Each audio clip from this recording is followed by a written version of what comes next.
আমি আপনাদেরকে একজন সফল ব্যক্তি সম্পর্কে বলতেছি। জুলাইবিস রাদিয়াল্লাহু আনহু ছিলেন কালো মানুষ। কেমন? একটু কালো, খুব উচ্চ বংশের না, খুব সুদর্শন না, খুব লম্বা না, খাটো টাইপের মানুষ, একটু বেটে টাইপের মানুষ। টাকা পয়সা একদমই নাই, একদমই টাকা পয়সা নাই, বংশমর্যাদা এই সব দিক থেকে তাকে আন্ডার স্টেমেট করা হয় আর কি। এমনকি ফিজিক্যাল স্ট্রাকচারও তারা আমাদের অনেকের মধ্যে সুদর্শন। তার অবস্থা কেমন? নবী সাল্লাল্লাহু আলাইহি ওয়াসাল্লামের সাহাবীরা অন্য হাদিস থেকে বলেছেন যে নবী সাল্লাল্লাহু আলাইহি ওয়াসাল্লাম মসজিদে যেতেন, মদিনায় মসজিদ নববীতে যেতেন, রাস্তার পাশে তিনি পড়ে থাকতেন। ধরেন আমরা মসজিদে হেঁটে আসতেছি, রাস্তার পাশে একজন বসে আছেন, গায়ের জামা কাপড় খুব একটা উন্নত না, ছেঁড়া, তাসবিহ নিয়ে জিকির করতেছেন। আপনি কি খুব ফোকাস করবেন তার দিকে? করবেন না কিন্তু। তো মানুষ তার দিকে ফোকাস করে না খুব একটা, যাওয়া আসা করে, সে পড়ে থাকে। কেউ খাবার দিলে খায়, না দিলে খায় না। এইভাবেই তার দিন যাচ্ছে। কোথাকার ঘটনা এটা? মদিনায়, হিজরতের পরের ঘটনা।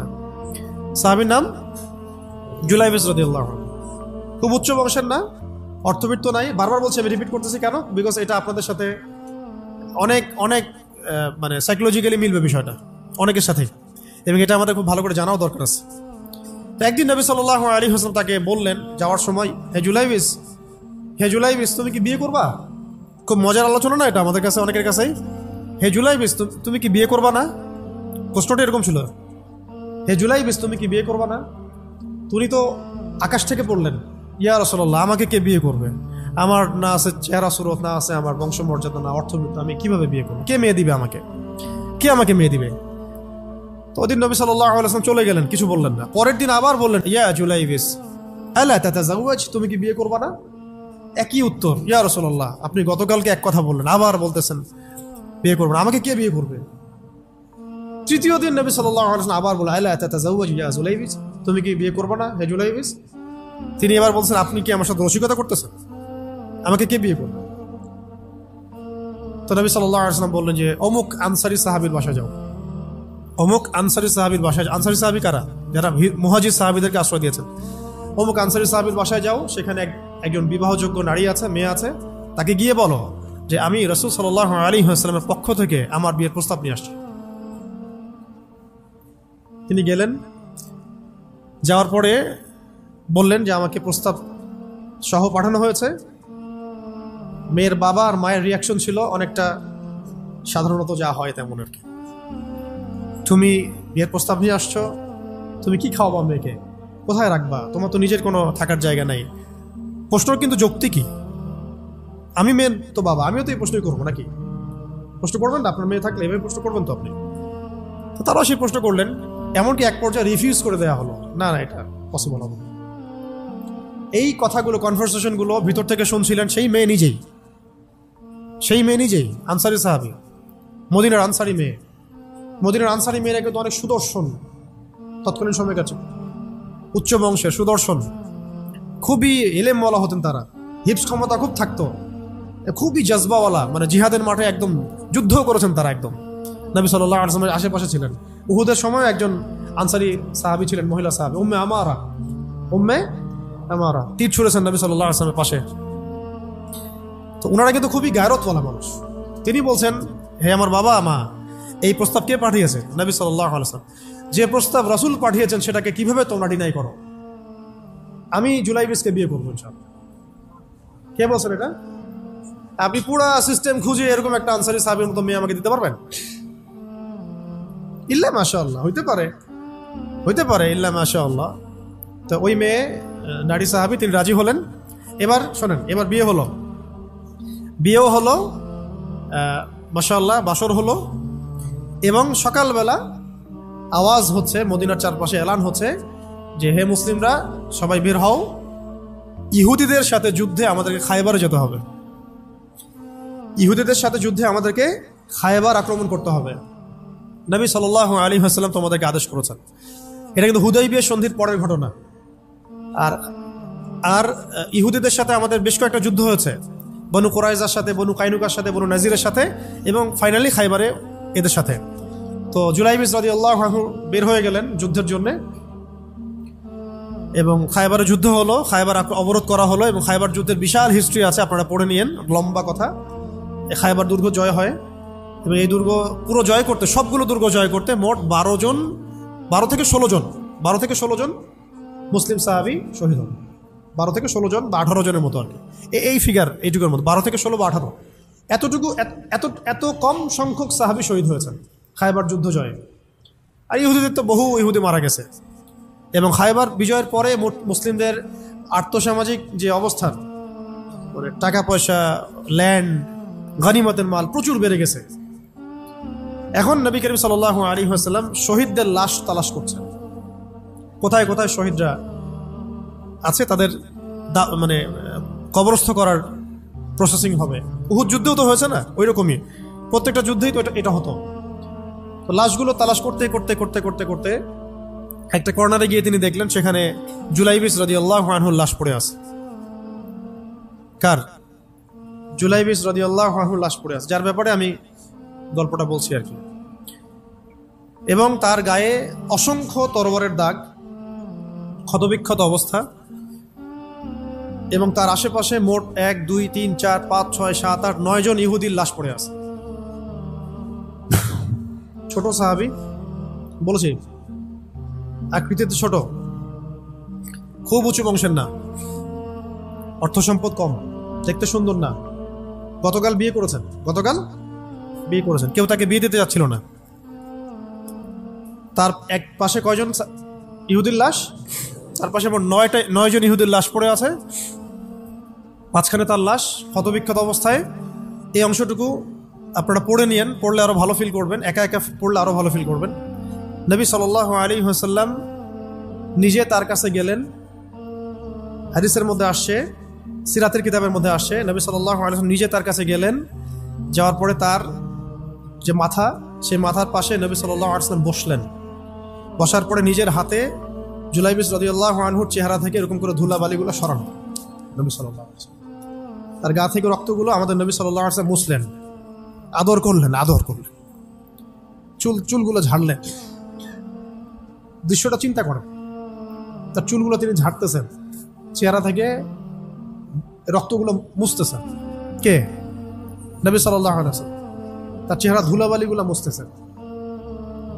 নিজের এই পায়ের মধ্যে, উরুর মধ্যে তার মাথাটাকে নিয়ে এসে রাখলেন নবী সাল্লাল্লাহু আলাইহি ওয়াসাল্লাম। রাখার পরে এভাবে আদর করতেছেন। আর এরপর উপরের দিকে তাকালেন, তার জন্য তো দোয়া করলেন, উপরের দিকে তাকালেন, তাকে চোখ নামায় নিলেন। সাহাবা একরাম তো আশেপাশে আছেন অনেকেই, বললেন যে ইয়া রাসূলুল্লাহ, আপনি এমনটা কেন করলেন, চোখ নামায় নিলেন কেন? তখন তিনি বললেন যে আমি দেখলাম যে জান্নাতের হুরদের মধ্যে অসংখ্য হুর ছুটে আসতেছে, কে জুলাইবিসকে আগে বরণ করবে তার জন্য। তিনি নিজে কাঁদলেন, জুলাইবিসের জন্য নিজে কাঁদলেন, নিজের হাতে তাকে এইভাবে উঠালেন। তিনি ছোট মানুষ ছিলেন। এরপর 2 হাত দিয়ে তাকে উঠালেন, উঠায় নিজের হাতে তাকে দাফন করলেন। দাফন করার পরে তিনি বললেন, ইয়া জুলাইবিস, হে জুলাইবিস, আনতা মিন্নি ওয়া আনা মিনক, তুমি আমার অংশ, আমি তোমার। হে জুলাইবিস, তুমি আমার, আমি তোমার। হে জুলাইবিস, তুমি আমার, আমি তোমার। এই কথাটা বললেন কে? নবী সাল্লাল্লাহু আলাইহি ওয়াসাল্লাম। এখন আপনাদেরকে আমি সাফল্যের মানদণ্ড কিভাবে বোঝাবো? এর বাইরে কোনো ভাষা নেই আমার কাছে।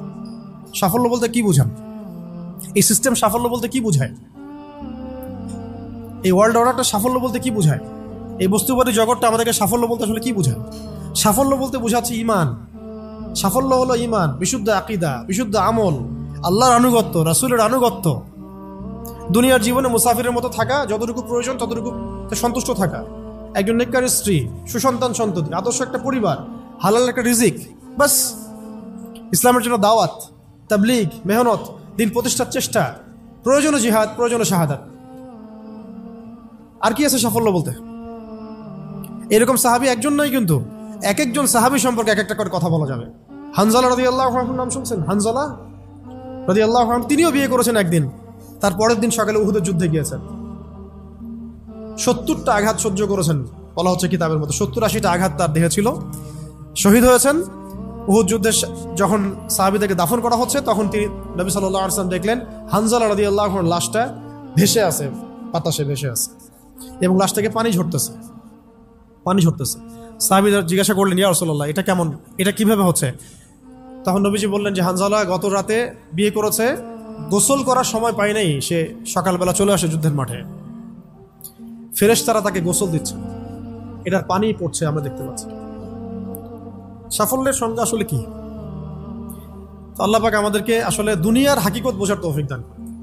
কিছু কিছু আইডিওলজি আছে যেটা আপনার ভিতর চলে আসলে বাকি সব ঠিক হয়ে যাবে। এগুলোর যদি ভিতরে ঠিক মতো না বলবৎ হয়, আপনাকে আমি ডালপালার ক্রাইসিস সমাধান, ওয়ার্ল্ড অ্যাফেয়ার্স, ইকোনমি এইসব বুঝে দিনের দিকে হেদায়েত দিতে পারবো না আমরা। আসলে কিছু বিষয় ভিতর থেকে আসতে হবে, যে আগে আপনাকে হাকিকত বুঝতে হবে আসলেই দুনিয়া কি, আখেরাত কি, গন্তব্য কোথায়, কোত্থেকে আসছি, কোথায় যাব, কোত্থেকে আসছি, আমরা যাব কোথায়, কোত্থেকে আসছি, যাব কোথায়, মাঝখানের সময় আমার কাজ কি, কে আমার নবী, কি আমার দিন, আমার দিনের মৌলিক বিষয়গুলো কি, দিনের ইলম কি, আমল সালেহ কি, দিন প্রতিষ্ঠার মেহনত কাকে বলে, কি করলে আল্লাহ পাক আমাকে কালকে আমাদের মাঠে নবীদের, শহীদদের, সিদ্দিকদের সাথে হাসর করাবেন। এটা হলো সাফল্যের মূল কথা। এর মানে এই না যে দুনিয়াতে আমরা কিছুই করব না, ব্যবসা করব না, আমরা চাকরি বাকরি করব না, আমরা মানে মুআমালাত মুআশারাত করব না, বিষয়টা তো এমন নয়।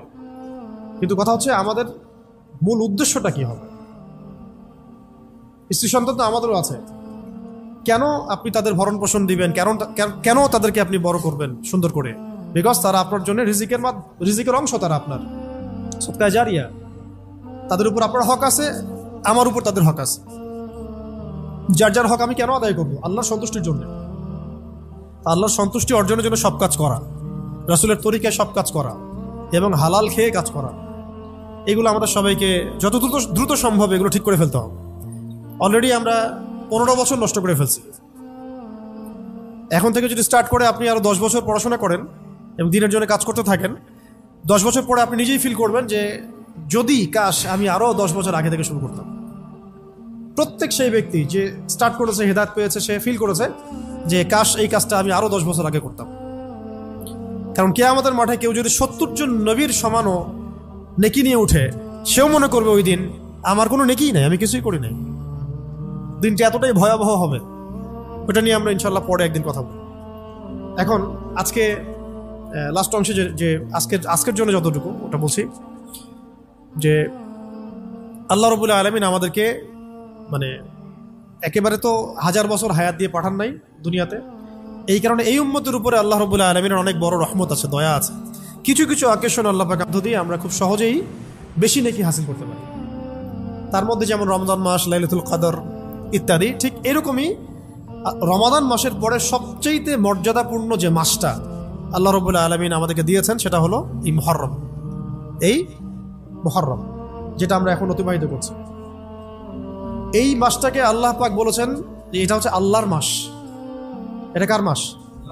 তার বাকি মাসগুলো কি আল্লাহর নয়? অবশ্যই। এটা বোঝানো হচ্ছে এটা আল্লাহ পাকের কাছে অনেক বেশি মর্যাদা মণ্ডিত, সম্মানিত।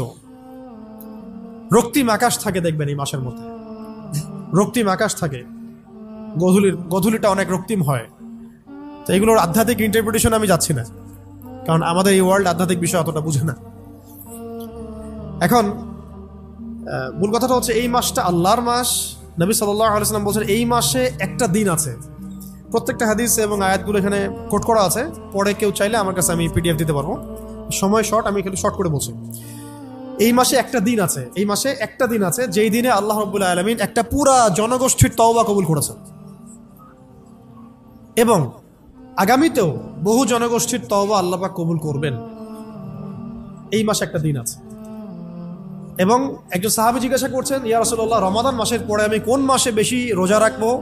নবীজি বলছেন মুহররম সাল্লাল্লাহু আলাইহি ওয়াসাল্লাম। কোন মাসে? মুহররমে তোমরা বেশি বেশি সাওম রাখো। তো পেলাম এই মাসটা আল্লাহর মাস, এই মাসটা অনেক মর্যাদাপূর্ণ। এই মাসে একটা দিন আছে যে দিনে আল্লাহ পাক তওবা কবুল করেছেন পুরো একটা জনগোষ্ঠীর, ভবিষ্যতেও করবেন ইনশাআল্লাহ। এই দিনটা কোন দিন? অন্য হাদিসে পাওয়া যাচ্ছে এই দিনটা হচ্ছে ইয়ামুল আশুরা, 10ম দিন, যেটা আজকে আমরা অতিবাহিত করলাম। এবং আমরা মাশাআল্লাহ সবাই রোজা রেখেছি আলহামদুলিল্লাহ। এবং নবীজি বলেছেন এই রোজার ফজিলত হিসেবে আমি আল্লাহর কাছে আশা করি যে বিগত 1 বছরের গুনাহ মাফ কাফারা হয়ে যাবে। বিগত 1 বছরে যত গুনাহ হয়েছে ইনশাআল্লাহ এগুলো মাফ হয়ে যাবে। তো কবিরা গুনার জন্য তওবা শর্ত, এটা আলাদা আলাদা আলোচনা। তাহলে এই মাসে আমরা এখন পর্যন্ত যারা রোজা রাখি নাই আরো রোজা রাখবো। যারা আশুরা রেখেছি তো মাশাআল্লাহ হয়ে গেছে। আর যারা 2টা রাখতে চান, 9-10 রেখেছেন মাশাআল্লাহ। যদি না রেখে থাকেন তাহলে কালকে রাখবেন ইনশাল্লাহ।